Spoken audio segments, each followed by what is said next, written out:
Good morning. Oh my goodness. I think I forgot my notes. I'll just go and get them.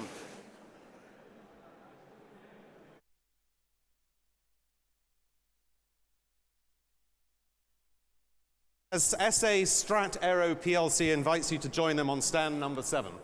So there you are. This drone is just an example of the amazing technology that is going to revolutionize our lives. And it's going to do, it makes a bit of a noise as well, and it's going to do it much sooner than most of us think. And today, for the majority of my speech, and thank you so much, everyone, for coming, by the way. It's great to have my father and my stepmother here. It's great to have friends from the Isle of Man. People have come in from San Francisco and from Belgium and Germany to listen today, so I better not disappoint. But for the bulk of my speech, I'm going to talk about transformational technology and how it's going to impact us both as human beings, and it's going to do so massively, and also, and very importantly for the theme of this show, as investors. And during the course of my speech, I'm going to come up with some conviction ideas, which is what I did last year. I don't mean ideas that are going to get you convicted, but I mean ideas that I feel very strongly about. And as some of you will know, I have this theory that if you research big ideas and develop a real understanding of them, you can create your own money fountains. And all of us are going to need those money fountains because the state is not going to look after us. They're already plundering pensions here in the UK with the plom, which I think is absolutely disgraceful. They're ruining savers by pursuing a negative interest rate or very low interest rate policy. It's destroying the savings industry. And they're forcing people into riskier and riskier investments. So my speech is going to be divided into two. One is the current difficult situation that we face as investors. How can we overcome the obstacles that confront us, and how can we actually make some money? And the second is what is happening in technology today and how it's going to impact us. And lastly, I will, as usual, come up with a list of recommendations. All of these slides and recommendations will be published on the Master Investor magazine website in the next 2 or 3 days, so you don't need to get your pencils out and scribble furiously. And there will be a couple of polls, not opinion polls, but a couple of financial polls during this presentation. I invite you to go on to Glisser, which apparently is going to put up its URL address, or maybe it already has, and vote accordingly. Ladies and gentlemen, I wrote this book, Fast Forward, last summer while on holiday in Ibiza with my regular co-author, Al Chalabi, largely to keep us out of the bars and to give us something to do during the day. But I became really obsessed with all the technology that's going on in the world, and so much so that after the book was done and published, which was at the beginning of this year, I've been accumulating more information about trends in technology. And I've already filled up an 8 gigabyte USB stick with all the stuff that I've accumulated. It's moving so fast, and most of us can't see it with the naked eye. We have to look right back and appreciate the difference that technology is making to our world. As always, I'm going to give you a report card on the recommendations that I made this time last year at the 12th Master Investor Show. And last year, I had 3 conviction trades. One was the Nikkei, which, by the way, I still like, and that was up 38% last year. Japan remains my favorite developed market to invest in, although the returns this year will not be as good as they were last year.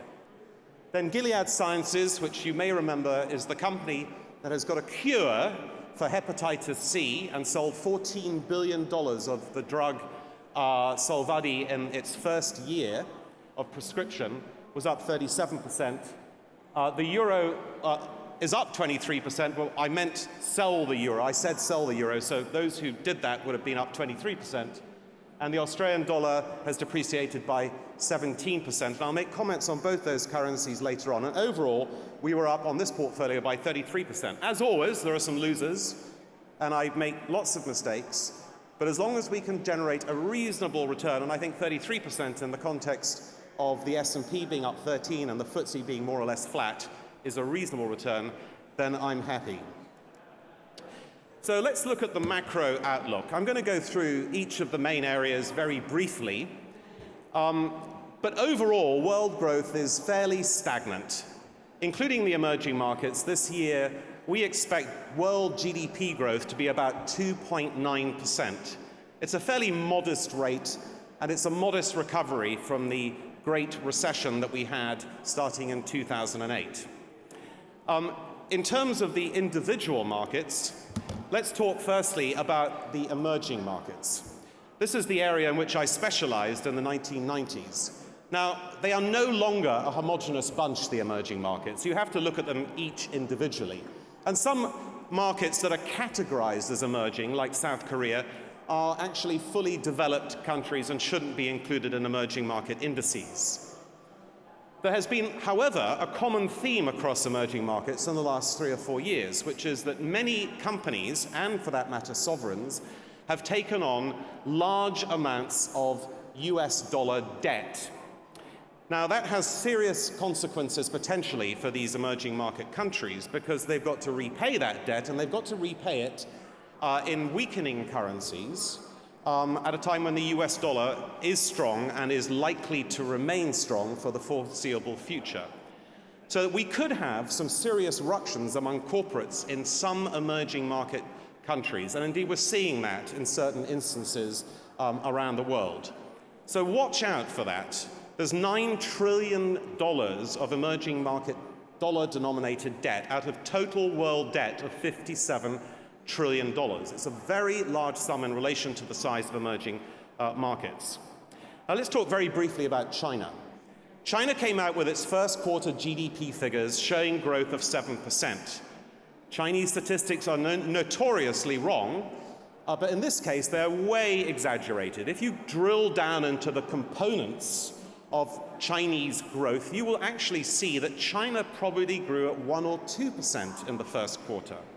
And indeed, Lombard Street Research, for whom I have great respect, thinks that China actually went into recession in the first quarter. This has big implications for commodity prices, which, as you know, are very low and have been in a bear market for some time. And even though there's been some flicker of life in commodities, we cannot expect structurally for commodity prices to rise dramatically anytime soon. And China, which was a motor for world growth, is now slipping. There are lots of problems in China: demographic problems, credit problems, problems of excessive wages relative to the value-added chain that China finds itself on at the moment. And although the Chinese economy is not doing very well at the moment, the stock market has gone through the roof because, as with other places, there's an asset price bubble based on easy, cheap money. So Chinese stock markets in Shanghai sell at 30 times forward PE ratios, and in Shenzhen at 39 times.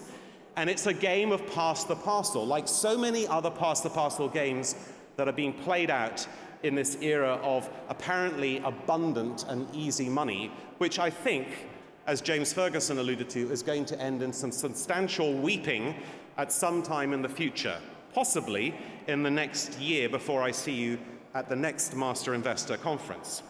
India is doing much better, and Mr. Modi's reforms look to be appropriate for the Indian economy. But the problem, again, is it's priced for perfection. And I do not think this is a time to be entering the Indian market. So in terms of the emerging markets that I think are worth looking at, emerging Iran, believe it or not, I think is an area to look at. Yes, there are lots of political difficulties. There may not be a deal on nuclear technology with America, but I think it's very likely that that will happen because Obama wants it to happen. And Charlemagne Capital, which I'm associated with, is coming out with the first fund for Iran, which I think is an innovative thing. And Vietnam, which you can freely buy through a variety of funds, is also a top pick because it's eating a lot of China's lunch in terms of new foreign direct investment, and its wage costs are substantially lower, and it has a very large population which is young and eager to work. So if I was choosing an emerging market today, I would forget about Russia. I think there are still lots of problems in Russia, and of course it suffers from the Dutch disease of being far too reliant on one particular commodity, which is oil and gas or fossil fuels. I'd be very wary of Brazil, which is in a terrible mess. And I just recently visited Brazil, and we saw with our own eyes that it doesn't look too positive. And so I would focus on the emerging Iranian and the Vietnamese markets for superior returns in the next few years. You can see that commodity prices are falling. The effect of that is to make Australia, which was for 20 years a fast-growing developed country, a much more precarious place to invest. Now, in the search for yield across the world, and particularly in Japan, where there's huge household savings looking for yield, there is a preponderance to buy Australian government debt. And Australia is being propped up at the moment by the foreign purchase of its bonds in vast quantities, because Australia is running a substantial current account deficit, just as we are in the United Kingdom, and just as we are being propped up by foreign purchases of gilts, Australia is. But Australia is also a fantastic put on the declining growth of China and the problem with commodities. It's one big open pit surrounded by 20-odd million people who have been living the high life of the mining industry, and a lot of that is now subpar, and a lot of that is going to be reflected in Australian growth statistics, which I believe in the next year or two will turn negative.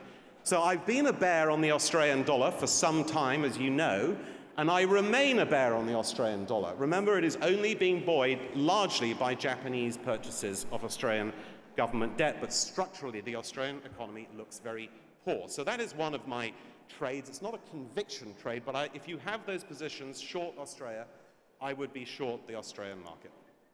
Now let's turn to the most important economy still in the world, which is America.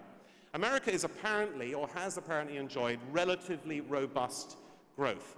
So it's been running at about 2.5% GDP growth for the last couple of years. But there are, as with everywhere else, problems. One of the problems is that America is trying to exit from this very, very loose monetary policy known as QE. And in exiting, it's trying to shrink, and only very modestly, the Fed's balance sheet, which grew to ginormous proportions. It's having a tightening effect, albeit a modest one, on key areas such as construction and property. Furthermore, the American dollar, which has risen substantially to a point where it is now probably overvalued against many currencies, is impacting the earnings of American companies because they are less export competitive, and those profits from overseas, when translated back into American dollars, are lessened. So America's earnings growth, which was very strong, and I'm going to talk about this in a minute, is now diminishing. And in fact, in the first quarter of this year, US EPS, earnings per share, fell by about 4.5% across the range of American companies. So the United States is relatively robust, but there are signs of some weakness emerging. Now, my friend Steen Jacobsen, who is either ultra bullish or ultra bearish, thinks that the American economy will go into recession this year. I do not think that's going to happen. There is evidence that bank lending is improving in America. The transmission mechanism for banks in America is much better than it is in Europe, or indeed here in the United Kingdom. In other words, they've repaired their balance sheets much more effectively. And America remains, as I'm going to demonstrate, the center of innovative ideas and technology in the world to a remarkable extent. America's great at reinventing itself. But as I'm going to point out, the American stock market is again priced to perfection. And while you can play the game of levitating stock prices based on easy money, it's not one that I would recommend overall. So as far as the US concerned, the glass is half empty or half full, depending on which way you want to look at it. Turning to nearer home, the euro, this remains in a terrible mess. The banking system is not properly repaired. The banks are going to need ferocious amounts of additional capital, almost across Europe, to repair their balance sheets to a level that will allow for the effective transmission of money to businesses. At the moment, about 80% of the loans in Europe are going to the 20% largest businesses, which in a way don't really need the money, and the SMEs, which are the backbone of most developed countries, are being starved of capital.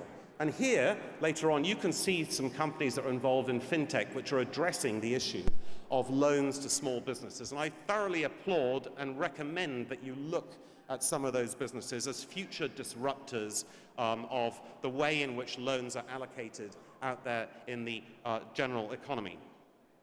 But the reality is that QE, which is now being implemented in Europe, and the European Central Bank is buying all the bonds of European countries, with the exception of Greece, for fairly obvious reasons, and Portugal, is probably not going to be very effective. One of the reasons for that is that the stock of bonds is not as big as it is in the United States, and the bond market already suffers from tremendous illiquidity. The second is that by driving interest rates to negative or zero levels, and James Ferguson mentioned that about half of European bonds are either negative, which is just unbelievably crazy, or at zero levels, you are destroying the savings industry of the countries in which you're doing it. You're also forcing the misallocation of capital, which is one of the reasons why across the developed world, and indeed now in emerging markets, we have zero productivity growth. In this country, as an example, productivity is 8% below the level it was in 2008. And even in Germany, which is held up as a sort of paragon of industrial virtue, productivity is 6% lower than it was in 2008. The capital stock, that's the machinery in factories as an example, is very old across the developed world. And one of the key reasons is that capital is being misallocated into asset bubbles around the world by central bank manipulation. And those asset bubbles take the form of bonds, they take the form of shares, they take the form of artistic twaddle. I recently went to a Berlin art exhibition, and basically putting a couple of lamps together or gluing stuff together will get you 150,000 euros if you're lucky. So I'm thinking about taking up a job as an in-resident Berlin artist, but I don't think I'd be very good at it. But the artistic twaddle is one of the areas in which all this money is flooding, looking for yield. But it's not going into productive investment. It's going into financial engineering and asset bubbles, which are very dangerous and are leading to zero productivity growth and very low structural growth compared to what we have been used to in the developed world and indeed in the emerging world in the past. And that gets back to the point I'm making, that overall world growth is very anemic. Now, you may ask the question, is Greece going to leave the euro? And I think the answer is, well, they'll cobble together some sort of deal until at least June, but ultimately it is definitely going to leave the euro. It's going to leave the euro because the Germans will not tolerate all those slackers lying on their sun loungers and being paid for from German taxpayers for very much longer. And if you read Bild Zeitung, the popular sort of Sun equivalent in Germany, every day it's, feckless Greeks, Trojan horses. I mean, every analogy that you can use to make the Greeks out to be lazy, parasitical, and highly indebted on a permanent basis. The last bit is true. I'm not going to make any comment on the first bit. But anyway, the Germans won't allow them to stay in. And I think it will be a tactical error for the Europeans not to actually swallow their pride and pay off or extend and pretend with Greek debt, because it will have an impact on the euro. Now, this time last year, the euro was in the 140s against the dollar, and today it's around 106 or 107.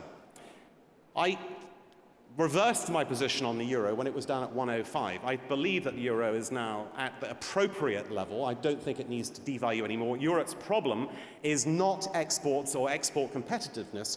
Overall, Europe has got a 5% percentage of GDP in current account surpluses, leading again to a glut of savings and a misallocation of capital. So I think the euro is at the appropriate level, and I would be not necessarily long the euro, but I wouldn't take a negative position on the euro. And indeed, the euro might actually go up. It might go up to 110 or 115.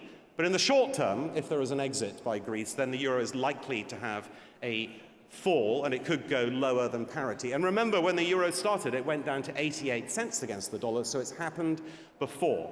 But generally, I would take a neutral position on the euro. As far as European growth is concerned, there's a dead cat bounce going on at the moment. You can't have strong growth without strong capital formation, without large-scale lending.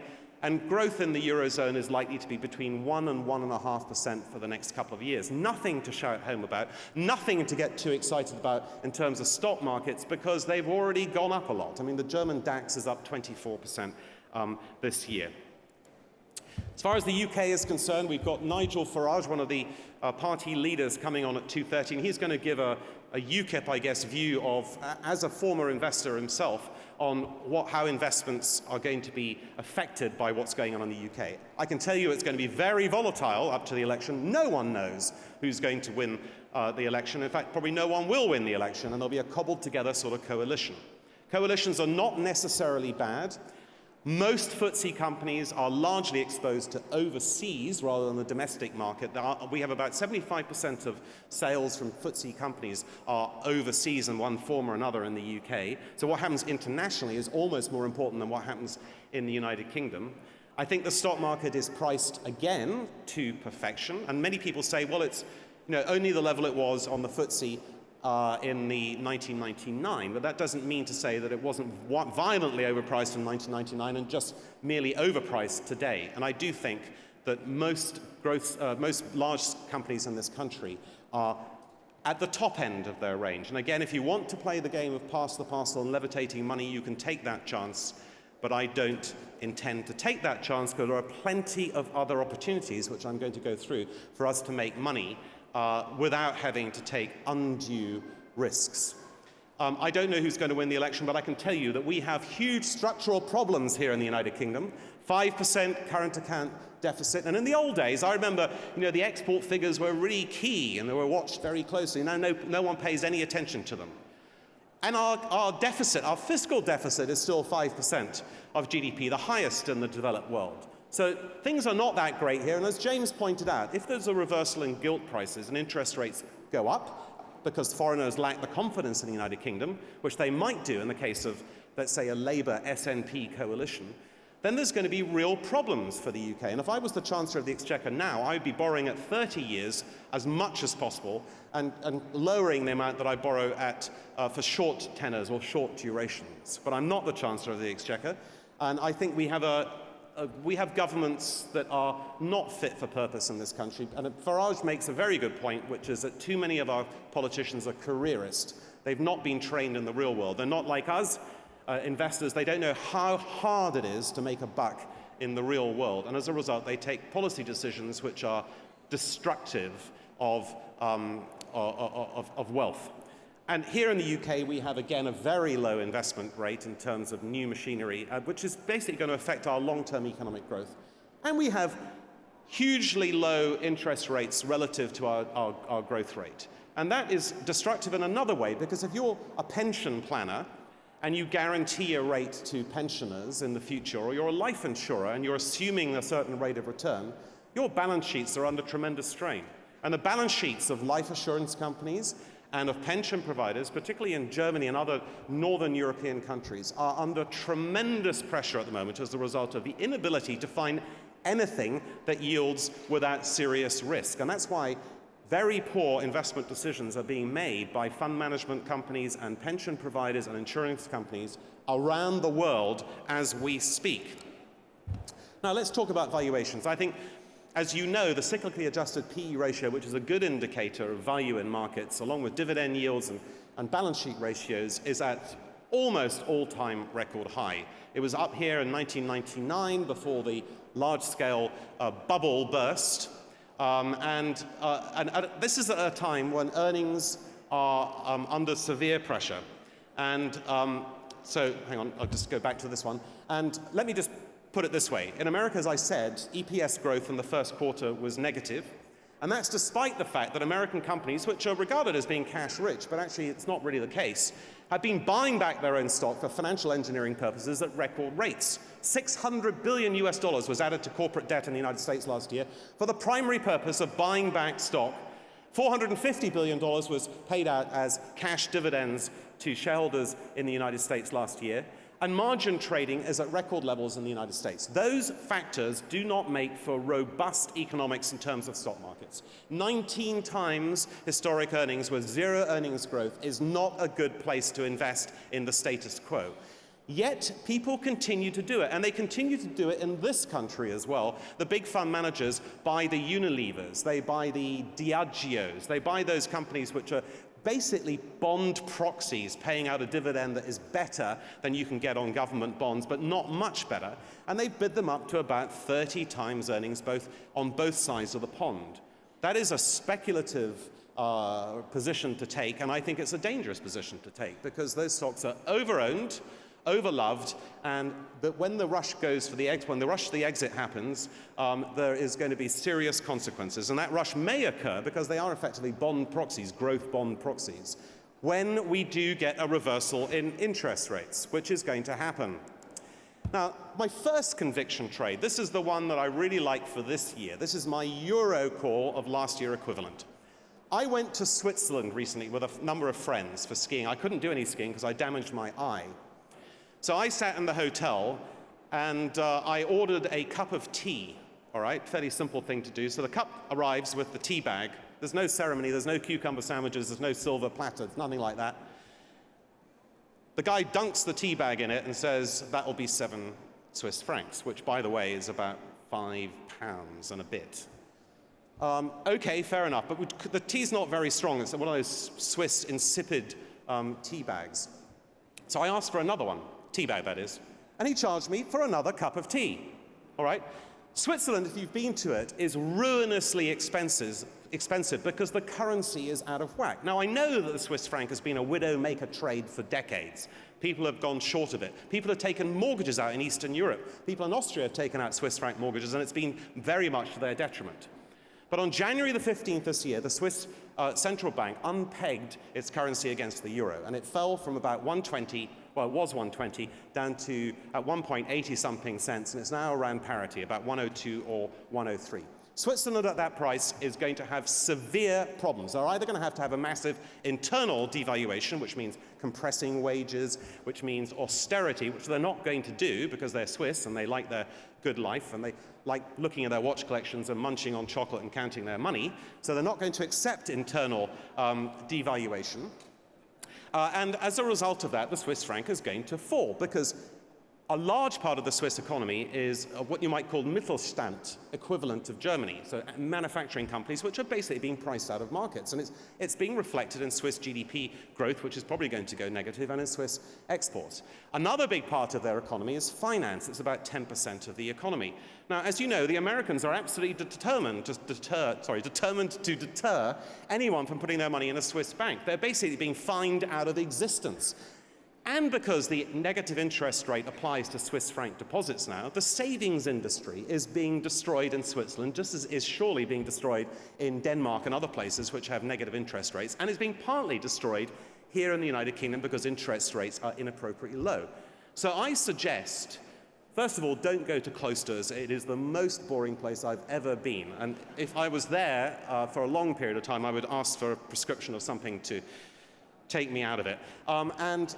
Secondly, short the Swiss franc. There are various ways that you can do it, and I think we'll probably put some of them up on the Master Investor magazine for you to have a look at, using options or futures or whatever, or, just short it. It's a great short. It may not make what we've made in the euro, but it's a steady trade, and I hope next year it's one in which you will have made, those of you who do trade foreign exchange, will have made some money. The second conviction trade is what James was saying. Bonds are crazily priced. The level of bond yields at the moment is such, particularly in Europe, that the ECB is not going to be able to go through with its whole QE program, despite what Mr. Draghi says, because it's destroying things like life insurance companies and pensions, and it's inappropriate in terms of the allocation of capital. I've gone through that one before, but what I would say is that it's likely that the ECB will not go through with its program. It's likely that interest rates are going to go up in the US, and I would say they're going to go up earlier than expected, despite the fact that the economy is not as strong as it once was. And the reason they're going to go up earlier than expected is because my friend Steen calls it a margin call on asset bubbles. The US realizes that if it carries on with this sort of asset bubble policy, it's going to have serious consequences. And so they are going to raise interest rates, and I believe they'll raise them as early as June of this year. And around the world, interest rates will tend to go up. When there is a collapse in bond prices, which will happen, it's going to be the flash crash of all time, basically. So be very wary of bonds. I mean, after all, if I ask you to lend me £100 and I'm only going to pay you back £95, who would do that? Absolutely no one, with no running interest at all to speak of.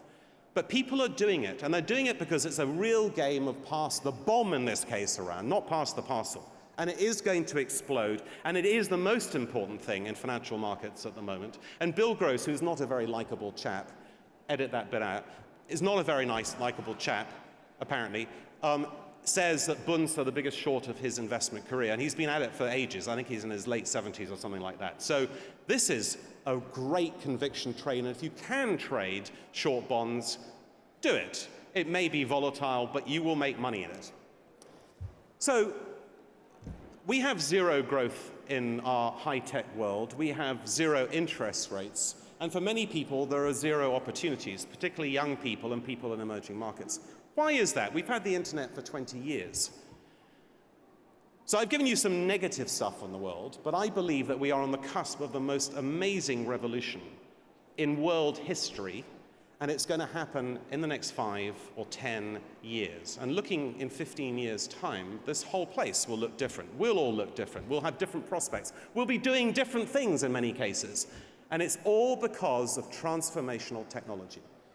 And I'm going to get into this, and I hope to convince you that the sunny uplands lie a little bit ahead of us, but they'll sweep away all this stuff about interest rates and demographics and all that sort of stuff.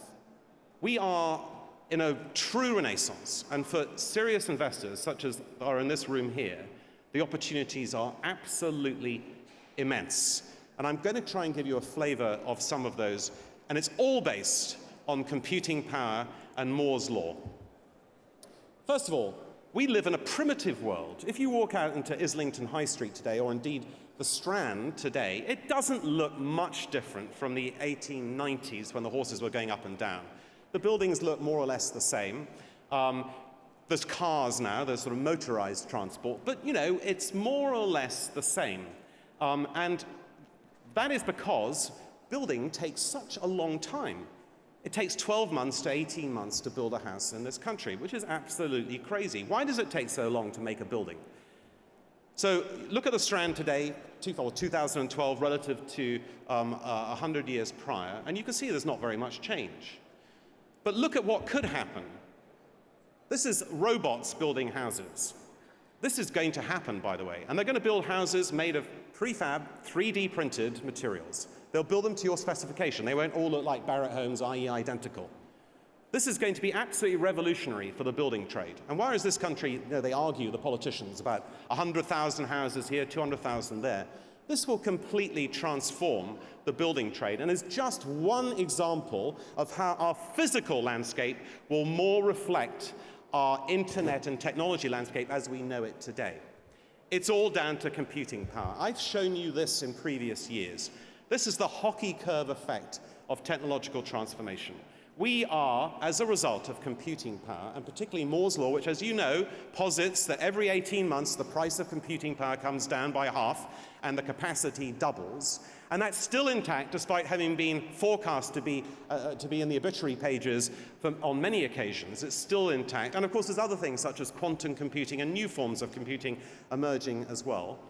This is allowing for an exponential leap in the capability of technology, such that if you look on the left-hand side, I think it's on the left-hand side, all this stuff now that you see there, the DVD player, the boom box, the camera, and so forth, is now in one of these, all right? You can carry it around in your pocket. This is a mini supercomputer from the 1990s, and there are 3 billion of them in the world. So the opportunity for collaboratively sharing scientific research across the globe, which speeds up its implementation, They're not all used for Snapchatting and emails. They're actually used by some people much more effectively than that. This is transforming the world that we live in. And what's happening is that the first internet wave, which is the society, the communication, and the retail and finance and payment internet, is now being superseded, although it's still going on. The first internet wave still persists. It's being superseded by new forms of internet technology, which are even more important than the first internet technology. And that's why I forecast that our world, both physically and in every other form, will be transformed by these 5 great changes. One of the reasons for this is that in the past there were about 3.5 billion IP addresses available to the internet. Today, every single atom on the planet can have its own IP address. So you've heard about the Internet of Things, which is the connectivity of things, and most people think of the garage talking to the car or the fridge talking to the supermarket. It's much wider than that. That has been made possible, and it is going to be a very, very large business in the next few years. It's been made possible by the widening of the Internet using Internet Protocol number 6, which allows, as I said, every single atom to have its own IP address. So we talked about social communication. That still goes on, but as I'm going to talk about Schumpeterian creative destruction of capitalist enterprise, it's not sure that Facebook will be around in 10 years' time. Something may have supplanted it. It's not sure that Google will be around in 10 years' time. Something may have supplanted it. The pace at which the period at which monopoly rents can be extracted from large enterprises is slow. It's going shorter and shorter. Companies are being creatively destroyed, as I'm going to demonstrate, very quickly in the modern world. And although some of them are fantastic investments, the big ones may just not survive to justify their very high valuations that they currently command. In terms of transport, which is the next internet revolution, you've all heard about driverless cars. You've seen a Tesla down there. It's not driverless, but it's close to being fully automated in many ways. 40% of all the components of new cars today are electronic goods. They're not physical, like tires and metal or leather. Driverless cars are coming, whether we like it or not.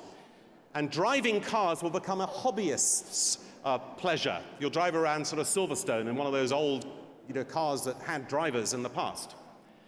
There are 2.6 million people driving cars as taxis, trucks and buses in the United States. And I would suggest that in 15 years' time, none of them will have jobs. And their legacy skills, such as here in London, the London taxi driver's knowledge, will be worth nothing. It will have been fully depreciated, because we will all be going around in driverless cars. Why will we be doing that? Well, there are 1.6 billion cars, buses, and trucks around the world. The average use per day is 1 hour. 1 hour. And the average person in the ride is one person, just above one person. Totally inefficient use of the second biggest capital purchase that anyone makes in their life, which is a car. If you could have an efficient network of driverless cars, you reduce the number of cars, trucks, and buses on the roads by up to 80%. And one of the reasons why the oil price is going to be structurally low is because we are benefiting from much improved energy intensity use, particularly in vehicles.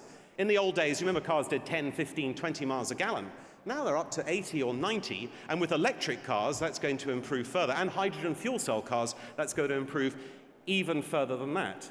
So oil is going to be structurally weak for the foreseeable future, in my opinion, and one of the reasons is improved energy intensity. But that's going to be transformed even further once we get the driverless cars out there. And already, as you know, I have a flat in San Francisco. I see them whirring around there. They've done many millions of miles without any accidents. Now, the 8th biggest cause of death on this planet is car accidents. That can be eliminated. The 5.5 billion hours are wasted by Americans in traffic jams every year. That can be eliminated. If you want to go to the pub before you drive home, you don't have to worry.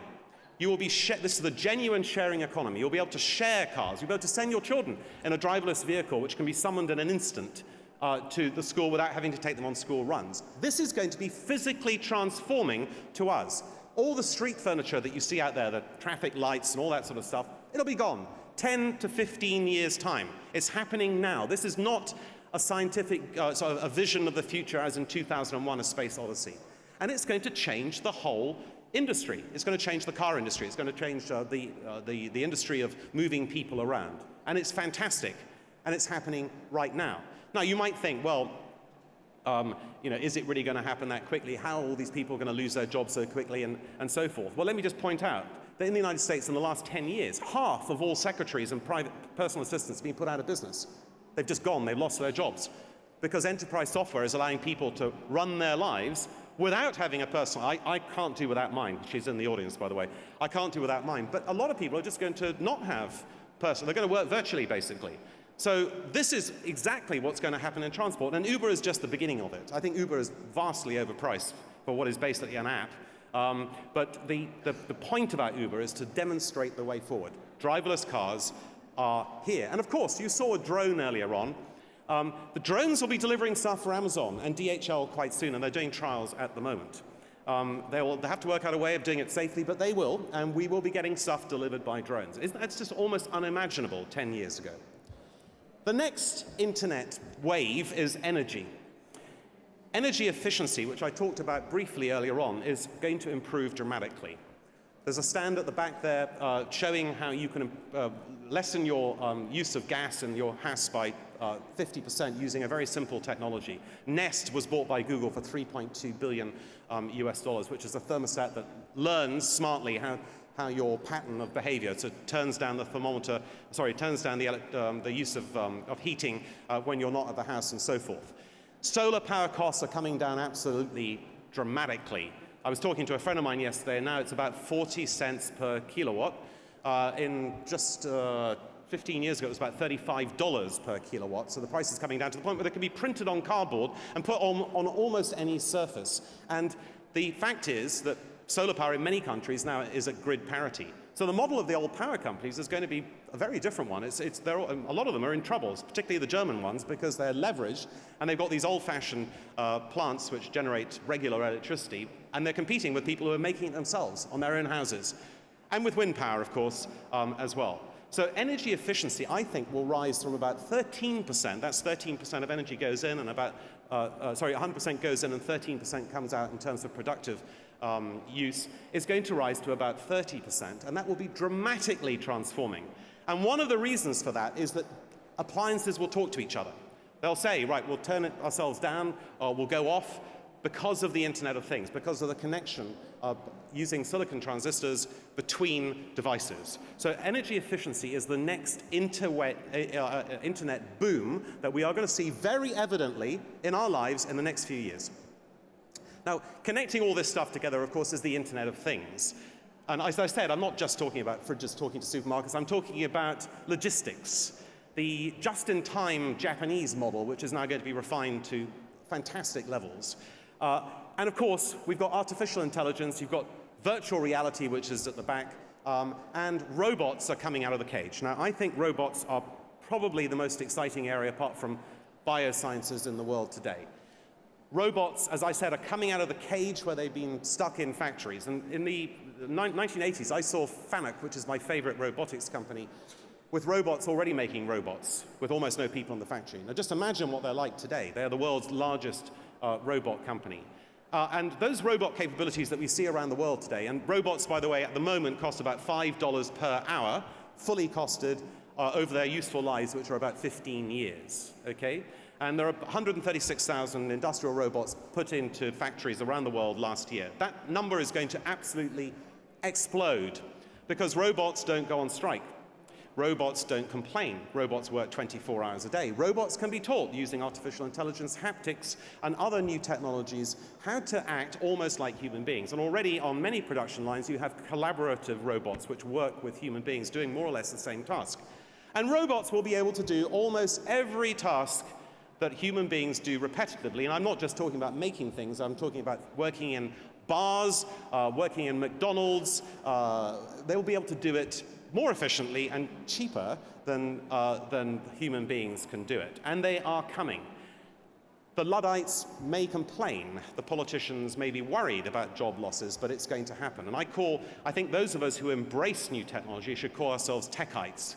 techites, not Luddites, embrace this technology. It's happening, and it's going to be transformational. Now, those robots, which we just saw earlier, are now going to take on more of a human form. This looks like one of my friends with a swimming cap on. But basically, these humanoid robots will be, and already in Japan they have it in a hotel, greeting you at reception, delivering towels to your door in a hotel, cleaning hospitals, supervising prisons. They're much more efficient and more reliable. And they're now out of the cage, and they have artificial intelligence, and they have humanoid features.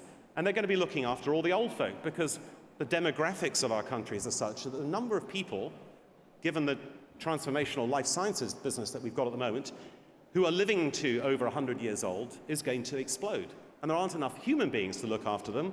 So robotic beings will be doing a lot of the work in the future. So I really like robots. But the biggest change of all is, of course, life sciences. And I have talked to you last year about my enthusiasm for bioscience, and I won't go through it in any great detail, except to say the first person alive, the first person to live to 150 is alive today, barring wars, famines, and plagues.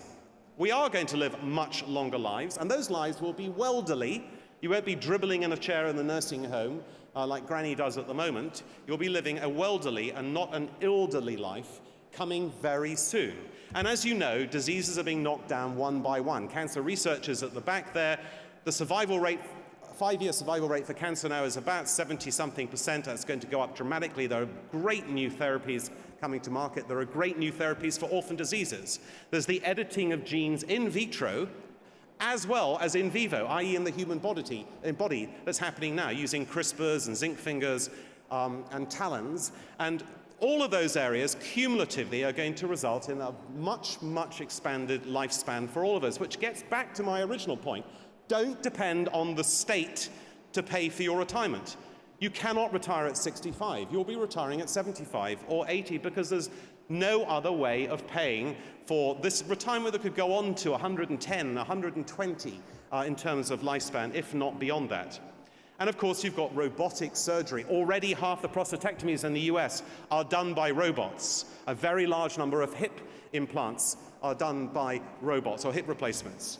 And I mentioned earlier stem cell therapy is incredibly exciting. Anyone who's got age macular degeneration will be able to have a stem cell injection. And at the moment, the test suggests that that will add 14 years of good vision to those people who have that particular treatment. So I'm very enthusiastic about life sciences, and there are one or two of those companies which I'll be highlighting in my recommendations, which are just coming up. Now, what happens to all the people? Well, books have been written about what happens to people. You know, and I think I've got to divide it down very, very briefly. In emerging markets, it's a real problem, the rise of the robots, because in the old days, the emerging market would have its people move off the farm into the factory making cheap goods and send them off to developed countries, and then go up the value-added chain and go that way. And that's what China has done. It's what South Korea did, and indeed it's what Japan did post-war. The problem is that with robots, the center of production will be close to the consumer. That's where people are going to have their goods made. And humans are much more expensive almost everywhere, including the supply chain issues, than robots. And the robots can make goods to order, basically, including in the new form of 3D printing. So I think it's a real problem for emerging markets, and I have no solution to it except to say that there are billions of people who are still not out of poverty, who are relying on the old model, and it may be very difficult. And you might say, well, what about agriculture? Well, indeed, what about agriculture? Because robotic agrobots, as they're called, can improve the use of fertilizer by 80%, i.e. minus 80% use, and improve yields by between 10 and 15%. So even working on the farm may be substituted by robots. So this is a real issue. But in the developed world, we are lucky. We've got declining fertility, we've got plateauing populations, and in some cases, as in Japan or in Germany, or Spain or Italy, we've got declining populations. And that means that we are not as dependent on, you know, we can go into artisanal crafts. We can go into jobs that are moving big data around. We can go into jobs building out the Internet of Things, as an example. I think there will be relatively full employment. But the old jobs, the doctors, the lawyers, the accountants, the ones that you would tell your son and daughter to go into, are ones that I would not necessarily recommend they go into now. And indeed, fast forward, which is, my sister is valiantly selling behind that white thing over there, is a manual, not for really for investors so much, but for young people thinking about what career they should go into. I don't know what people should go into in terms of career, but they need to have an open mind. We need to have an open mind. The status quo is not where we're going to make money. We have to envisage a world that is completely changed in the next 10 or 15 years. There's a second issue that I want to address very quickly, and that's the PayPal mafia. For us in this room, as retail investors, increasingly it's difficult for us to get into the good deals because the good deals are bought by the mafia in San Francisco, who are the venture capitalists who are linked to the network of companies and linked to the universities. And of the unicorn companies, which I think Sven mentioned earlier on, 50% of all of them come out of San Francisco. So there's almost a monopolistic situation in San Francisco, which only has 0.1% of the world's population. And this mafia basically means that when companies come public, like AO World here in the UK or Just Eat, they come at fruity valuations, one which don't allow investors to really get the full upside, because the full upside is being taken by the PayPal mafia. It's not happening in life sciences yet, but I think it may happen in the future. But it is an issue. And the only way it's going to be stopped is because these monopoly companies like Google or Facebook will suffer from Schumpeterian disruption, because there'll be another group of hoodies drinking coffee in San Francisco or even here in London who will disrupt their business models. We don't know how they're going to do that, but something will come along to change them. And all these companies got lots of cash and they're buying up every good idea that comes along. Google bought 8 robotics companies, including Boston Dynamics in the last year. But they're too big. They don't have that urge to succeed that they used to have. They suffer from elephantiasis. And I think that there will be changes, but we just have to be attuned and aware of them. But at the moment, there is a sort of mafia. And I wouldn't necessarily put money into the ones that these venture capitalists float off, because they're floating them off at what they think are top valuations. Now, Schumpeter, his creative destruction theory, is very much alive today, more so than at any time in history. And as I said earlier, the duration of companies is getting shorter and shorter and shorter. So always look for businesses that you're invested in which are about to be disrupted. Think about how they could be disrupted to extinction.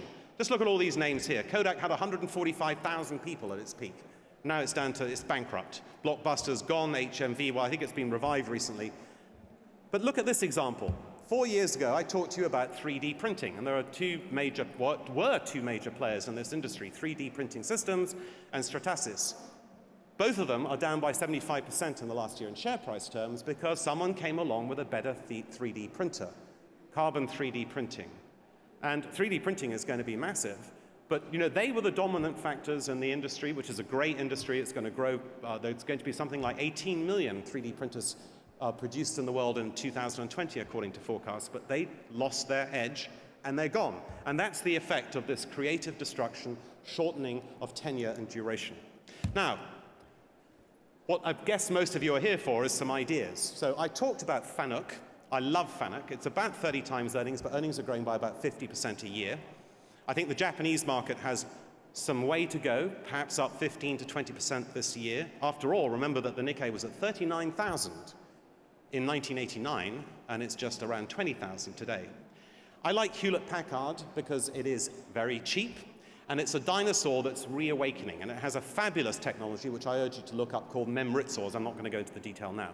I like Galapagos, which is in Belgium, and it's got a late-stage drug in development, which is showing very good promise. It's about €1 billion company, which is a JAK2 inhibitor for rheumatoid arthritis and also for Crohn's disease. And I think that company, as with Medivation, which was one that I recommended, and my friend who was the co-founder of that company is here today, Greg Bailey, you should look him out, it is up since that recommendation by 30 or 40 times. I think Galapagos is a great company, probably bought by AbbVie, who is its partner. I'm short the Swiss franc against the euro and the US dollar. Now, here's the controversial one. 2 years ago, I suggested that you buy Apple, and Evel Knievel was suggesting that we go short Apple. Evel makes plenty of good calls, but this wasn't a very good one, and Apple's done brilliantly, as you know. It's now $700 billion plus. I think Apple is one of those companies that's going to be dislodged from its monopoly position. I can't say why, but I have a feeling that Apple has reached its apogee. And we're going to do a poll on the Apple share price in a second, but I would be short. or sell Apple at this stage. It is the status quo. It's just joined the New York Stock Exchange, which is never a good sign. And so I would be short that one. I'd be short the S&P as a protective measure against something bad happening, and I just get the sense that that's going to happen. And I would absolutely sell and go short the developed market negative yielding bonds, which are out there in abundance and which are a crazy man's prescription.